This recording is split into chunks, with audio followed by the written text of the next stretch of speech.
ఇంకా రిక్వెస్ట్ చేస్తూ ఉన్నాం ప్లీజ్. నేను యాక్చువల్లీ మన ప్రీ రిలీజ్ ఉంటుంది కదా, అప్పుడు మాట్లాడదాం. ఊరికూరికి ఏం మాట్లాడతలేను. కానీ నేను సినిమా చూసిన అంటే నాకేమనిపించింది అంటే ఈ ఫిలింలో ఆ క్యారెక్టర్ ఎట్లయితే చేసిండో అంత ఇన్నోసెంట్గా అది కష్టం అనిపిస్తుంది నాకు అట్లా యాక్టింగ్ చేయడం. అది చూస్తున్నప్పుడు అతని యాక్టింగ్, అమ్మాయి యాక్టింగ్, వీళ్ళ ఫ్రెండ్స్ యాక్టింగ్ అది సినిమాలా లేదు. అది మనం పక్క నుండి చూస్తున్నట్టు అనిపించింది నాకు.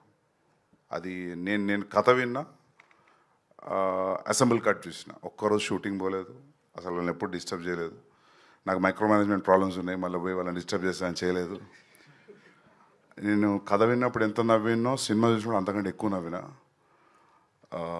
సూపర్ హిలేరియస్ రైడ్, అదైతే చెప్పగలుగుతా. ఇంకొంచెం ముందుకు ఎంత కొంచెం మాట్లాడదాం. యా, అండ్ ఫస్ట్ టైం మా భద్రకాళి ఫిలింకి క్లీన్ యూబై వస్తుంది. ఎప్పుడు ఏళ్ళు వచ్చేటి. సో ఎన్నిసార్లు ఫ్యామిలీతో రమ్మన్నా రాలేదు, ఈసారి అయితే రండి. థియేటర్ బయట ఎవడు ఆపడం మిమ్మల్ని. సో యా, మ్యూజిక్ బాగుంది అండ్ టైం అసలు తెలియట్లేదు. మిక్సింగ్ ల్యాబ్లో చూసి నేను అరే అప్పుడే ఇంటర్వ్యూలు వచ్చిందా అనుకున్నా. అంటే మన సినిమా అందుకే అంటున్నా కదా, కొద్ది మెల్ల మాట్లాడదాం, ఎక్కువ డబ్బా కొట్టినట్టు ఉంటుంది. బట్ మీకు అందరూ నచ్చిందా ట్రైలర్ ఎట్లతో సినిమా అట్లే ఉంటుంది through out. Yeah, thank you. Okay, స్పిరిట్లో మీకు రోమాంచకం మూమెంట్ ఏంటి?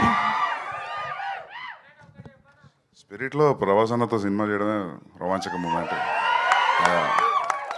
థ్యాంక్ యూ అండి, థ్యాంక్ యూ సో మచ్.